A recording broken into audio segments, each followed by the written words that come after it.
इससे पहले हमने थर्ड एपिसोड में जो है मैंने कार्डियोरीनल सिंड्रोम्स की मुख्तलिफ क्लासिफिकेशंस पर डिस्कस किया था, जिसमें मैंने बताया कि ये 5 तरह से जो है वो उनको क्लासिफाई करते हैं और उन पांचों को समझना ना सिर्फ फिजिशियंस के लिए जो प्राइमरी फैमिली फिजिशियंस हैं, क्योंकि उसका नेटवर्क बहुत बड़ा नेटवर्क है, बहुत ज़्यादा हर जगह जो है वो हर गली मोहल्ले में जो है वो फैमिली फिजिशियंस का एक नेटवर्क है। लेकिन अनफॉर्चुनेटली हमने उनको सही तरीके से उनकी काबिलियत, उनके जो तजर्बा है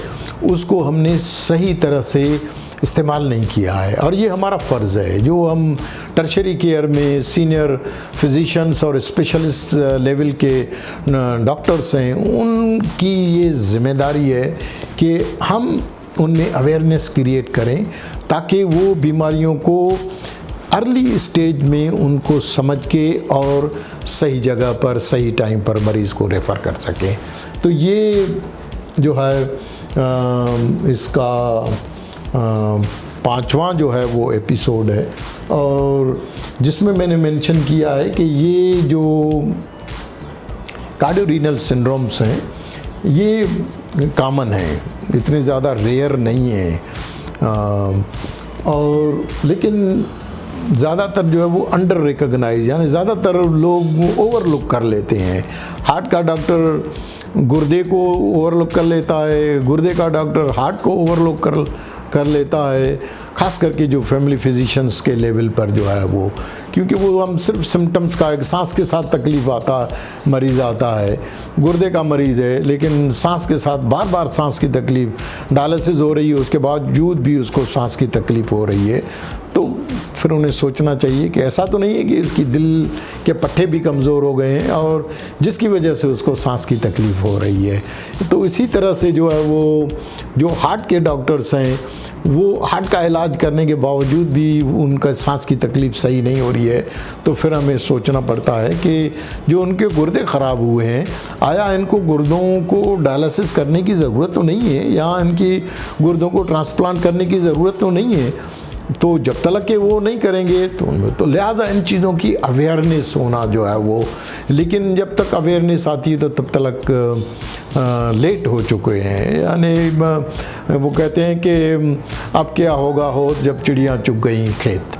तो ये ऐसी नौबत जो है वो नहीं होना चाहिए। अब ये जो प्रॉब्लम्स हैं जिनकी जो प्रिकर्सर हैं वो लाइफ स्टाइल है हमारी, और ये लाइफ स्टाइल के लिए अवेयरनेस क्रिएट करना ये फैमिली फिजिशियंस, ये पब्लिक का काम है, ये हमारा जो मुआशरा है, हमारी सोसाइटी है, हमारा जो उलमाए दीन है, उनको ये चीज़ें जो है वो सीखनी पड़ेगी, और वो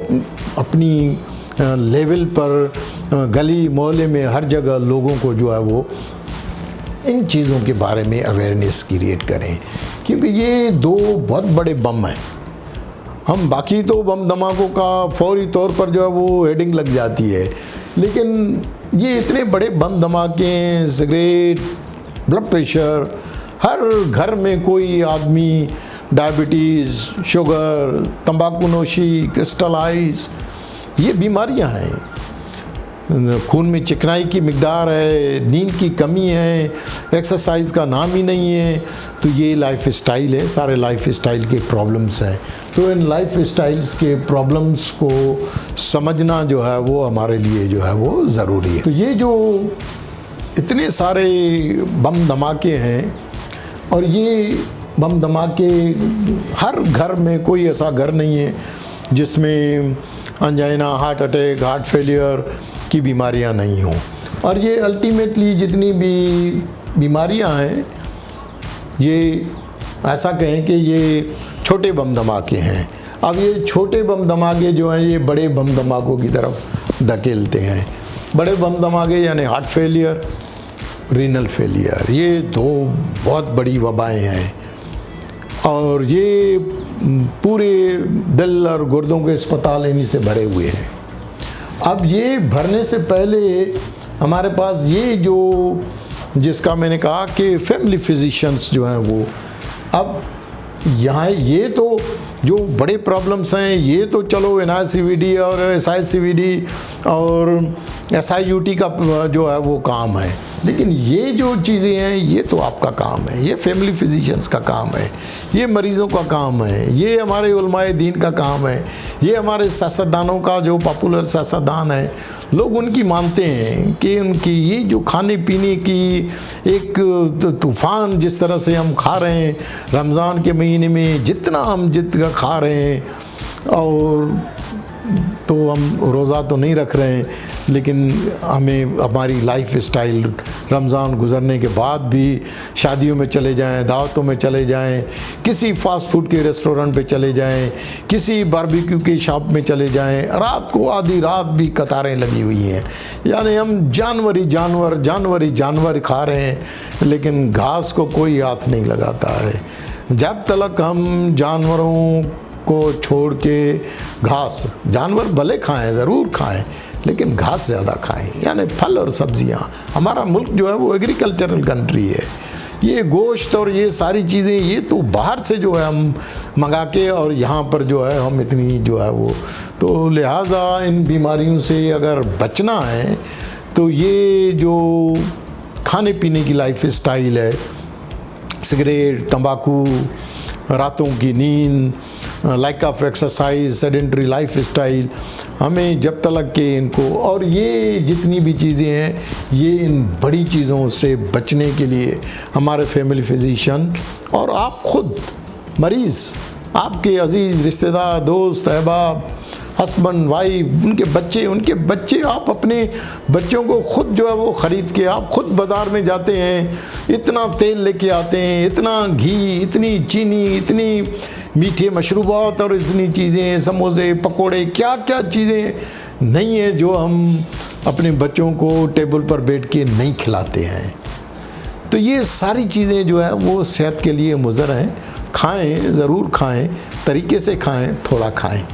लेकिन ये कि ऐसे नहीं जिस तरह से हम खा के और फिर हम जो है वो मुख्तलिफ बीमारियों का यंग एज में, हमारे मरीज़ जो हैं वो 20 साल कम से कम, जितने हमारे दिल के मरीज़ हैं 20 साल, आप अस्पतालों में चले जाएं, इन्हें चाहे गुर्दे के अस्पताल में चले जाएं, चाहे दिल के अस्पतालों में चले जाएं, भरे पड़े हैं वहाँ पर। वहाँ तो मछली मार्केट लगा हुआ है, जगह नहीं है, लोग हर जगह परेशानी के आलम में जो है वो दौड़ रहे हैं, और उल्टा फिर हमारे अस्पतालों में कोई तरतीब भी नहीं है प्रॉपर तरीके से कि कौन से मरीज़ जो हैं वो कौन से अस्पतालों में देखने चाहिए। सिस्टम तो बना हुआ है, प्राइमरी, सेकेंडरी, टर्शरी हमारे बने हुए हैं, लेकिन कोई तरीक़ेकार नहीं है कि जिनको प्राइमरी लेवल पर जाना चाहिए वो प्राइमरी की जगह डायरेक्ट टर्शरी में पहुंच जाते हैं। छोटे से चेस्ट पेन है उसके लिए वहाँ पहुँच जाते हैं, छोटे छोटे प्रॉब्लम्स के लिए जो है बड़े अस्पतालों में जाके, फिर बड़ों अस्पतालों का काम इतना ज़्यादा बढ़ जाता है कि जो मुश्किल प्रॉब्लम है, जो पेचीदा प्रॉब्लम्स हैं, उन पेचीदा प्रॉब्लम्स का तशख़ीस और इलाज में ताख़ीर हो जाती है, उन पर फिर ज़्यादा ख़र्चा जो हो जाता है। तो लिहाजा ये जो चीज़ आपके हाथ में, जो आपके हिस्से का काम है वो आप करें, जो आपके हिस्से सियासतदानों के हिस्से का काम है वो सियासतदान कहें। जहाँ बाकी चीज़ें तकरीरें करते हैं, जहाँ उलमा हैं जुम्मे के खुतबे में और बहुत सारी चीज़ें जो हैं वो मरीज़ों को बताते हैं, वहाँ इन चीज़ों पर भी एम्फसाइज़ करें। ये जब तक हम एम्फसाइज़ नहीं करेंगे, और ये आपको करना पड़ेगा, आलिम दीन को, उनको जुम्मे के खुतबे में लोगों को इस लाइफ स्टाइल के बारे में एजुकेट करना पड़ेगा। तो आपको भी जो है, जब तक आप एजुकेट नहीं करेंगे तो पब्लिक को कैसे जो है वो एजुकेट करेंगे। तो जैसे मैंने बताया कि ये जो प्रॉब्लम है कोई ये रेयर नहीं है, ये एक स्टडी है, साउथ एशियन स्टडी है, जिसमें जो मुख्तलिफ़ किस्म के कार्डियोरीनल सिंड्रोम्स का कि कितने फ़ीसद मरीज़ जो हैं वो टाइप 1 में मुब्तला हैं, टाइप 2 में, टाइप 3, टाइप 4 और टाइप 5 में। तो ये एक स्टडी थी जो हार्ट फेलियर की बीमारी की वजह से अस्पताल में मरीज़ दाखिल हुए, तो उनमें देखा गया कि कोई 30% मरीज़ों में टाइप 1 का मकसद ये है कि उनको अक्यूट हार्ट का प्रॉब्लम था और उसकी वजह से अक्यूट किडनी इंजरी हो गई। यानी शिद्दत के साथ हार्ट का प्रॉब्लम आया, पहली दफ़ा हार्ट का प्रॉब्लम आया और पहली दफ़ा ही उन्होंने, क्योंकि हार्ट का मर्ज़ इतना शदीद था कि उसने गुर्दे को भी जो है वो मुतासर कर लिया। उसके बाद जो है वो टाइप 3 एंड टाइप 5 जो है ये कोई 20% मरीज़ों में जो है वो ये टाइप 3 और टाइप 5 जो है वो, ये इससे पहले मैं एक्सप्लेन कर चुका हूँ, तो लिहाजा टाइम की वजह से दोबारा मैं इनको एक्सप्लेन नहीं कर रहा हूँ। तो ये टाइप 2 एंड टाइप 4 जो है जो कोई 15% जो है वो ईच जो है वो, हर एक जो है वो 15%। तो लिहाजा ये जो टाइप 1 के मरीज़ हैं, अब हमारे यहाँ हमारे अस्पतालों में कौन सा कितना कॉमन है ये जो है वो अभी कोई ऐसी स्टडी मुझे नहीं मिली है कि मैं कह सकता हूँ, लेकिन ओवरऑल इससे कम भी हो सकते हैं, इससे ज़्यादा भी हो सकते हैं। तो लेकिन एक रफली एक आइडिया कम से कम आदमी को हो जाता है कि ये। अब आते हैं कि अगर ये कार्डियोरीनल सिंड्रोम्स जो है वो किसी को हो जाए, यानी दिल और गुर्दे दोनों ही अगर बीमार हो जाएं, मुतासर हो जाएं दोनों, चाहे दिल गुर्दों को दबोच ले, चाहे गुर्दे दिल को दबोच लें, चाहे दोनों ही एक दूसरे के साथ जो है वो दोनों ही गिर जाएं, दोनों ही जो है वो मुतासर हो जाएं, तो इनका प्रोग्नोसिस जो है वो इतना अच्छा नहीं है। जब ये मरीज़ अस्पताल में दाखिल होते हैं तो अक्सर मरीज़ों में जो है वो जिनका दिल का गोश्त कमज़ोर हो जाता है, जिसको हम EF कहते हैं, इजेक्शन फ्रैक्शन कहते हैं, अगर इजेक्शन फ्रैक्शन जितना ज़्यादा जो है वो कम होगा, उतनी दिल की कॉन्ट्रैक्टिलिटी, उतना ज़्यादा जो ब्लड फ्लो है जो है वो, जो दिल जब कमज़ोर हो जाता है तो हार्ट को, गुर्दों को जो है वो ब्लड फ्लो कम जाता है, जिसकी वजह से गुर्दे मुतासर होते हैं। तो जिनका लो इजेक्शन फ्रैक्शन ज़्यादा होता है तो वो ज़्यादा मुतासर होते हैं। इसके अलावा अगर डायलेटेड डिसफंक्शनल, क्योंकि हम हमेशा फोकस करते हैं लेफ़्ट हार्ट को ज़्यादातर फोकस करते हैं कि दिल का गोश्त, तो ये जो हमारा पड़ोसी है उसको हम अक्सर भूल जाते हैं। तो लिहाजा ये जो पड़ोसी है राइट वेंट्रिकल जो है वो, ये अगर मुतासर हो जाए और ये भी बढ़ के और कमज़ोर हो जाए तो उसका प्रोग्नोसिस जो है वो अच्छा नहीं होता, दोनों बीमारियों का, चाहे गुर्दे मुतासर हो, चाहे दिल, चाहे दोनों जो है वो। तो ये जो है ये बैड प्रोग्नोस्टिक फैक्टर्स हैं, जिसकी वजह से अस्पतालों के ख़र्चे, अस्पतालों की तकालीफ, क्वालिटी ऑफ लाइफ और अमवात की शरह जो है बढ़ जाती है। इसके अलावा अगर उनका पल्मोनरी आर्टरीज़ जो है, मेन आर्टरीज़ हैं, उनका अगर प्रेशर बढ़ जाए, पल्मोनरी हाइपरटेंशन, तो वो भी एक बैड प्रोग्नोस्टिक फैक्टर है। आखिर में जो है ये जो एडवांस हार्ट फेलियर के मरीज़ होते हैं और जिनकी गुर्दे बहुत ज़्यादा ख़राब होके और लो GFR, तो ये एक ऐसी स्टेज आती है जो लाइलाज हो जाती है। और ऐसे इस किस्म के बहुत सारे मरीज़ हम देखते हैं, नौजवान देखते हैं, और अनफॉर्चुनेटली दोनों का, क्योंकि दोनों का एट ए टाइम इलाज, ऐसे मरीज़ों में अगर गुर्दे का डॉक्टर उनके गुर्दे तब्दील करना चाहे, लेकिन अगर दिल इतना ज़्यादा कमज़ोर है तो गुर्दे का डॉक्टर उनकी दिल की ट्रांसप्लांट के बगैर जो है वो उसका अकेले से इलाज नहीं कर सकता और ना करते हैं। तो लिहाजा जो एडवांस हार्ट फेलियर के मरीज़ होते हैं और जिनके गुर्दे अक्सर ख़राब हो जाते हैं, जिनके जिगर ख़राब हो जाते हैं, तो हार्ट ट्रांसप्लांट के साथ साथ उनको गुर्दों को भी, जिगर को भी ट्रांसप्लांट करना पड़ता है, तब मरीज़ जो हैं वो उनमें प्रोग्नोसिस की थोड़ी बहुत उम्मीद जो है वो रख सकते हैं। अनफॉर्चुनेटली हमारे यहाँ चुनाचे हार्ट ट्रांसप्लांट नहीं होती,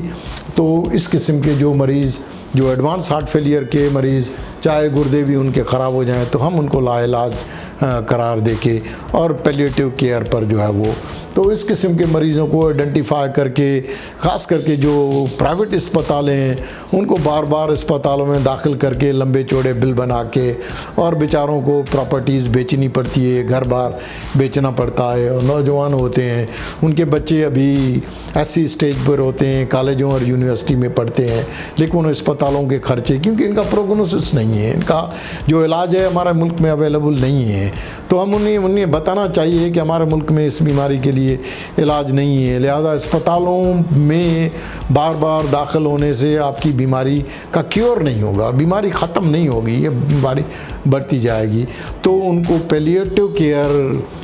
के बारे में समझा के, ये एक ऐसी ब्रांच ऑफ मेडिसिन है जो ज़्यादातर कैंसर के मरीज़ों में प्रैक्टिस होती है, लेकिन हार्ट के मरीज़ों में भी बाहर के मुल्कों में जो है वो इस किस्म के मरीज़ों को हॉस्पिस या घरों में पैलिएटिव केयर के हवाले किया जाता है, ताकि उनके सिम्टम्स और अलामात को थोड़ा सा इम्प्रूव करके इनकी क्वालिटी ऑफ लाइफ को जो है वो इम्प्रूव किया जाए, ताकि बार बार अस्पतालों के चक्करों और ख़र्चों से बच जाएं। आखिर में जो है वो लोग सवाल पूछते हैं कि जिनको ये इस किस्म के शिद्दत के साथ बीमारी होती है, तो लोग पूछते हैं कि जी डॉक्टर साहब, ये बीमारी सही तो हो जाएगी, ये जो गुर्दे इनके ख़राब हुए हैं, ये गुर्दे इनके सही हो जाएंगे या हमेशा के लिए जो है वो गुर्दे जो है वो डायलिसिस की ज़रूरत पड़ेगी है या हमेशा के लिए? तो सारे मरीज़ों में ऐसा नहीं होता है। तो तकरीबन जो है वो 14% जो मरीज़ हैं वो जिनको अक्यूट कार्डियोरीनल सिंड्रोम होता है, तो वो फिर पुराने मर्ज़ की तरफ जो है वो बढ़ जाते हैं, यानी वो क्रॉनिक कार्डियोरीनल सिंड्रोम की तरफ जो है वो बढ़ते हैं। तो लिहाजा ये बीमारी हर मरीज़ में, हर मरीज़ मुख्तलिफ होता है, बीमारी की शिद्दत पर डिपेंड करता है। तो ये 5वां एपिसोड था और जिस पर हम तो समरी ये है कि ये जो बीमारियां हैं ये पेचीदा किस्म की बीमारियां हैं, जो पेचीदा किस्म के जो स्पेशलाइज्ड डॉक्टर्स हैं और स्पेशलाइज्ड सेंटर्स में इनका सही तरह से, लेकिन जो आपकी ज़िम्मेदारी है वो ये है कि वक्त जो है वो वक्त के साथ सही टाइम पर सही मरीज़ को सही जगह पर पहुंचाना, ये आपकी ज़िम्मेदारी है। शुक्रिया।